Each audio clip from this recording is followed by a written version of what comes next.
you were to take a look at the shelves behind me, the keen-eyed among you might assume that my plastic crack addiction really is fulfilled by one particular source, but you'd be wrong in that assumption, because I reckon at this point, pound for pound, I have more plastic from Arkon Studios than I do from anyone else.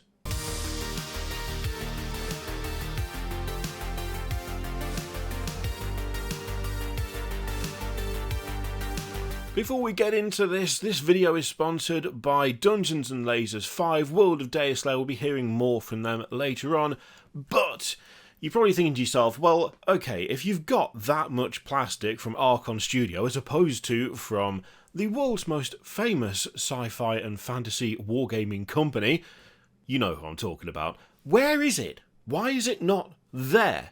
Well, the answer to that is actually fairly simple. A significant chunk of what I have from Arkon Studio and what I use on the regular is scenery.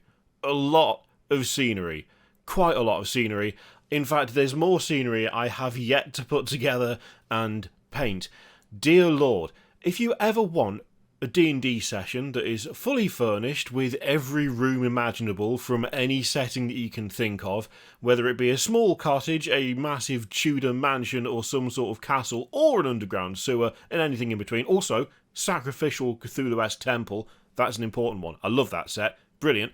Then, well, I've got you covered, because it is all in a big old box off to my right that is getting so heavy that I can't, well, I can lift it, but I don't like lifting it, because dear God, it weighs a ton at this stage. Thing is, if you go back through the channel, I've done multiple videos talking about Arkon Studio stuff, because I use it all the time. They've sponsored videos on the channel several times, they've done ad spots on the channel several times, and there's a good reason for that. It's because I actually use their products a hell of a lot. It's really transformed how I actually play D&D and how I plan encounters, rather than just putting a map down, which is all fine and good if you want to do that.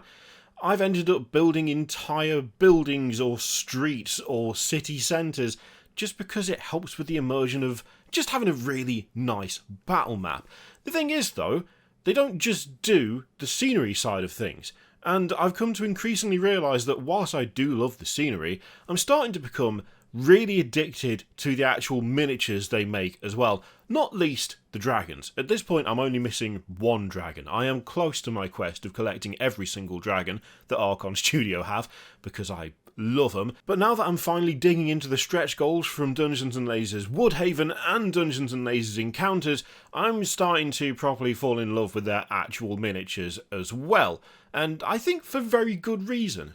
These are a few of my favourites that I've got from the different stretch goal packs, the Townsfolk pack from Woodhaven and just the stretch goals overall from Woodhaven. In my opinion, the infantry-sized models that Arkon do are pretty much perfect for what they are. There's a really nice amount of detail to each model, but they're also properly proportioned. They're not overly tall, they're not like overscaled, everything is in proportion with itself. And while I love a big chunky armoured lad as much as the next person, I also quite like it when everything on the table is the right size for what it should be. There are some great models that I absolutely love and have used to represent people in full plate on the tabletop before, but it can be kind of hard to justify at times why all the plate wearers, despite being human, are 8 feet tall. That is not something that I'm particularly worried about when it comes to these models. That is not something that is really a concern at this stage, because they're all what they should be. And the more of them I put together, the more it kind of feels like they are heroic in stature, but not heroic in scale, which is exactly what I want. It's worth pointing out, by the way, that although I'm showing you a lot of stuff from stretch goals from Kickstarters that Arkon Studio have done, quite a lot of stuff is now available through brick and mortar stores and from their online shop, which I'll put a link to in the description, so you can see if there's anything in there that tickles your fancy. That's not part of the sponsored section for this, by the way. I just figure if I'm going to show you stuff, I might as well show you where you can get it if you want it.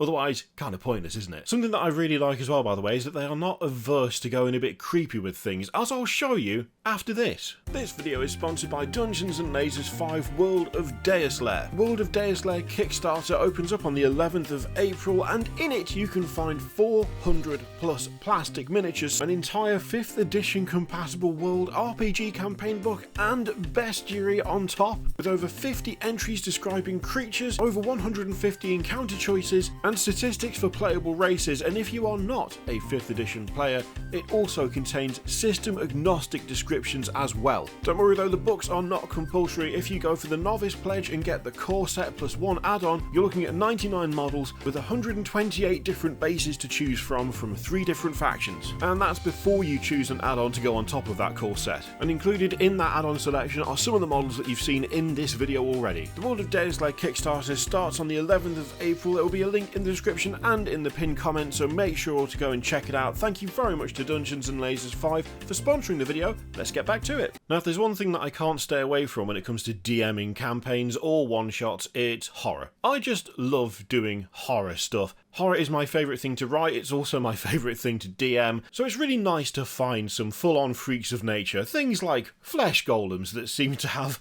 other people's arms and legs sprouting out of them. Absolutely horrific. 10 out of 10. Giant snakes. Admittedly, that's not horror to everyone, but as someone who's not a massive fan of snakes, it's pretty damn horror-y to me. Things like Wendigos or creepy old shaman, 3-headed dogs. The list goes on, and I have found so many awful things to throw at my players, and I really can't overstate how nice that is. Sometimes you just want to be enabled in your bad behaviour, and I feel like that happens pretty much every time I scour through one of the boxes. Now, we mentioned dragons earlier. I love me some dragons. I really, really like the dragons that they have, but I have to admit my heart has been kind of stolen by the phoenix that I've just started to paint. As something of a palette cleanser to get away from vehicles and scenery, of which I've done a lot lately, I just decided to paint something that I don't need to paint, and the phoenix was the thing I settled on. And it's really, really fun. It's just a really nice model to paint. It feels very reminiscent painting that to painting the Xeno Dragon, which, by the way, is my favourite dragon, I think. There is something very therapeutic about blending and dry brushing large areas and just getting the colours that you really like down on something that already is a really nice looking model. I think if I'm being honest though, the Phoenix is soon to be replaced as the favourite, because there was a Tarrasque that came with the Encounters stuff, and I mean, if you're offered a Tarrasque, how do you say no to a Tarrasque? A plastic Tarrasque at that, which we assembled live on stream, actually. Of course, me being me, I couldn't leave the Tarrasque how it was, because that's just, I mean, I can't do that. How are you going to take something that big and just leave it alone?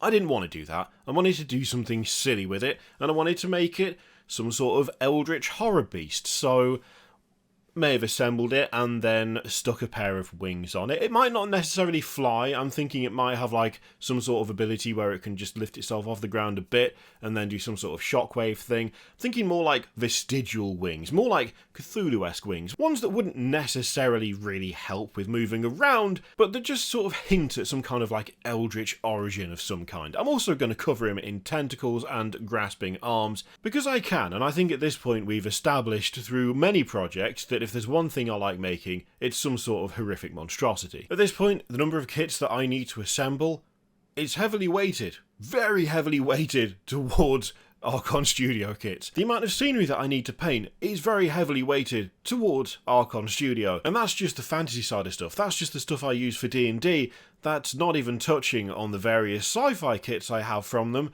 which need to be turned into scenery pieces or just full-on little dioramas in their own right. At this point though, you can probably tell that I'm not too fussed about the sheer amount of it, because I'm going to get round to it, because I like it too much not to. We said a while ago that we were going to start covering other miniatures, other companies, other products. This is just the start, and I figure it's a good start because you can probably tell that I am kind of addicted to the Arkon Studio supply at this stage. And while yes, they have been kind enough to sponsor videos on the channel before, and indeed sponsored this video, I've also bought quite a lot of it myself. Thank you once again to Dungeons and Lasers 5 World of Deus Lair for sponsoring the video. There will be links in the description and in the pinned comment where you can check the Kickstarter out. It goes live on the 11th of April. Thank you very much for watching. I'll see you next time.